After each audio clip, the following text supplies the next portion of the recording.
Australian partner visa क्या है, इसका प्रोसेसिंग टाइम कितना है, इस पे कॉस्ट कितनी आती है, एलिजिबिलिटी क्राइटेरिया क्या है और उससे जुड़े हुए बहुत सारे सवालात आज मैं इस हवाले से बात करूंगा।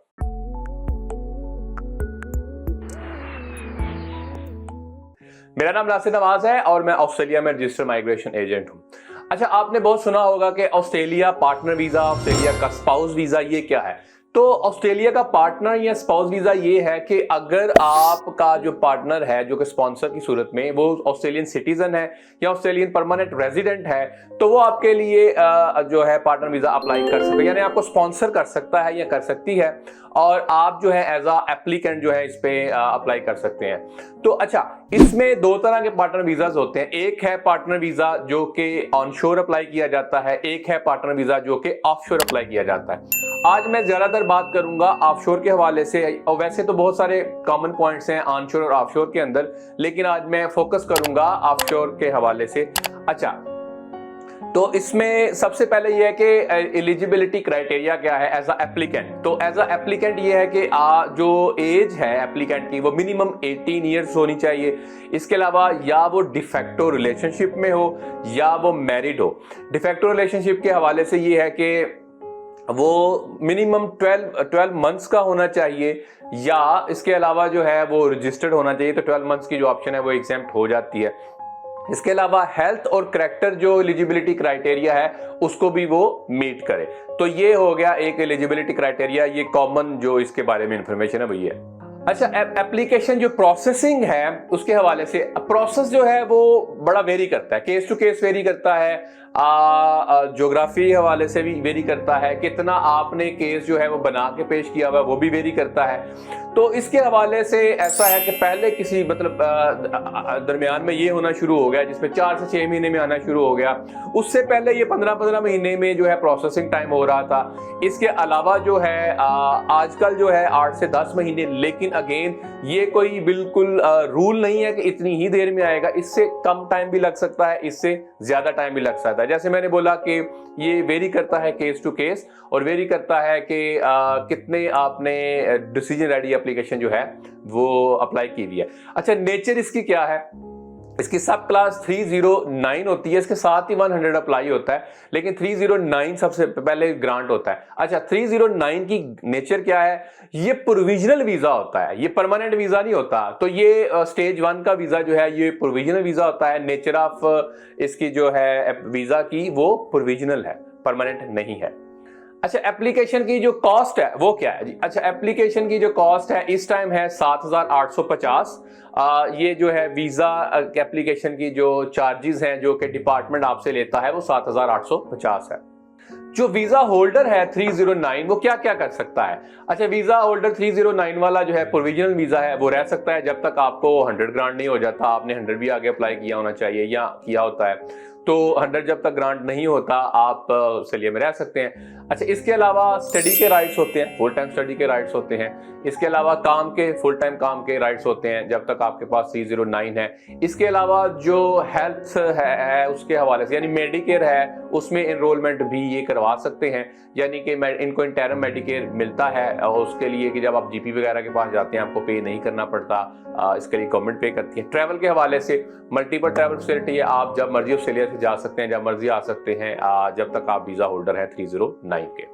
अच्छा, बहुत सारे लोग ये भी पूछते हैं कि क्या ये परमानेंट रेजिडेंसी है? ये परमानेंट रेजिडेंसी नहीं है 309, लेकिन ये पाथवे टू परमानेंट रेजिडेंसी। इस बात को इस चीज से समझिए कि 309 जब ग्रांट होता है तो उसके बाद 100 भी उसके साथ ही अप्लाई किया होता है, तो स्टेज 2 में जाके 100 अप्लाई करना होता है। लेकिन अगर इससे मतलब होता ही है, स्टेज 2 का अप्लाई कब कर सकते हैं? From the time of application. जब आपने पहली दफा 309 को अप्लाई किया तो एग्जैक्टली उससे 2 साल के बाद आप अप्लाई कर सकते हैं 100। लेकिन अगर अनफॉर्चुनेटली लंबा टाइम लग गया, 309 आने में 2 साल लग गए, तो हो सकता है दोनों जो है वो इकट्ठे ग्रांट हो जाए। तो 100 जो है वो परमानेंट रेजिडेंसी है, 309 जो है सब क्लास वो प्रोविजनल वीजा होता है, ये परमानेंट वीजा नहीं होता।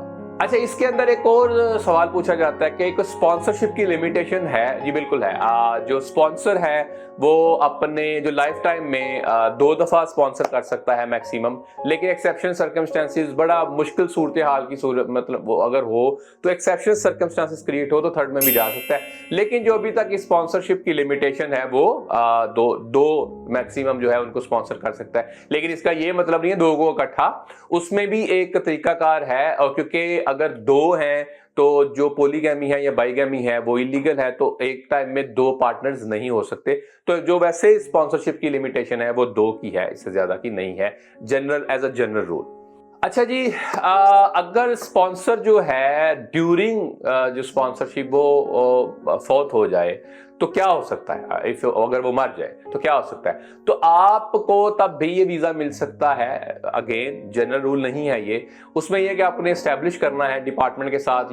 आप अभी तक जो है वो रिलेशनशिप में थे, आपका रिलेशनशिप जेन्युइनली चल रहा था, सारी चीजें चल रही थी, तो फिर भी ये चीजें जो है वो वीजा जो है ग्रांट हो सकता है। लेकिन ये एज अ जनरल रूल नहीं है कि मिलेगा ही मिलेगा, ये केस टू केस वेरी करता है। अच्छा जी, रिलेशनशिप अगर एंड हो जाए तो क्या होगा? अच्छा, 309 अगर वीजा प्रोसेसिंग हो रही है और रिलेशनशिप अगर आपका एंड हो गया है, तो अगर स्पॉन्सर जो है उसको लिखना पड़ता है, डिपार्टमेंट को इन राइटिंग देना पड़ता है कि भाई रिलेशनशिप मेरा एंड हो गया है और मैं मजीद जो है स्पॉन्सर नहीं करना चाहता। स्पॉन्सरशिप अगर वो विड्रॉ कर देता है तो डिपार्टमेंट भेजेगा लेटर ऑफ फाइनेंशियल जस्टिस, आपसे कमेंट्स मांगेगा, आपसे मांगेगा कि भाई आपका रिलेशनशिप जो है वो एंड हो गया है और इस पे आप क्या कमेंट देते हैं। तो अगर तो स्पॉन्सर है वो इंटैक्ट रहता है, वो कहता है भाई मैंने अपना स्पॉन्सर जो है विड्रॉ कर लिया है, तो इस पे पोटेंशियली आपका रिफ्यूजल ही होता है। लेकिन व्हाट हैपेंस अगर तो 309 आ चुका और 100 के लिए, तो तब भी आपको एस्टेब्लिश करना है you are still in relationship. As a general rule आपको साबित करना ही करना है, exceptional circumstances are always there.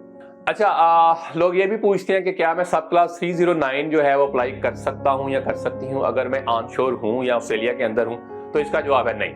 उसके लिए दूसरी सब क्लास मौजूद है, वो जो कि 820 होती है, उसमें आप कर सकते हैं। लेकिन 309 ऑनशोर अप्लाई नहीं हो सकता, वो उसके लिए 820 होता है, वो ऑनशोर पार्टनर वीजा होता है, वो अप्लाई किया जा सकता है। 309 के लिए आपको ऑफशोर ही होना चाहिए at the time of application और at the time of grant. पीछे कंसेशन पीरियड आया था at the time of grant के लिए, लेकिन वैसे एज अ जनरल रूल दोनों सूरतों में आपको ऑफशोर होना चाहिए। अच्छा, एक और चीज है जी, कहते हैं जी क्या मैं फैमिली मेंबर को इंक्लूड कर सकता हूं या कर सकती हूं अगर मैं पार्टनर वीजा अप्लाई कर रहा हूं या कर रही हूं? तो बिल्कुल कर सकते हैं। यानी कि लेट्स से एक बंदी है और या बंदा है, उसका जो है वो डाइवोर्स्ड है या विडोड है और उसका बच्चा भी है।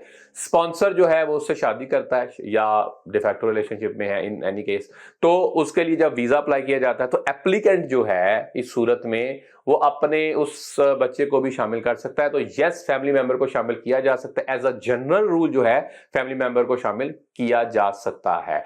तो ये कुछ चीजें थी जो कि जनरल सवालात पूछे जाते हैं, ये जनरल इंफॉर्मेशन है जो सब क्लास 309 या पार्टनर वीजा ऑफशोर के हवाले से। मैं मजीद कोशिश करूंगा कि इन चीजों को और इसके हवाले से चीजें और जुड़ी हुई हैं, यानी कि जो डिफैक्टो है वो किस तरह एस्टैब्लिश किया जाए या 4 एस्पेक्ट कौन से हैं पार्टनर वीजा के, तो मैं कोशिश करूंगा इस हवाले से भी आइंदा आने वाले दिनों में बात करूं।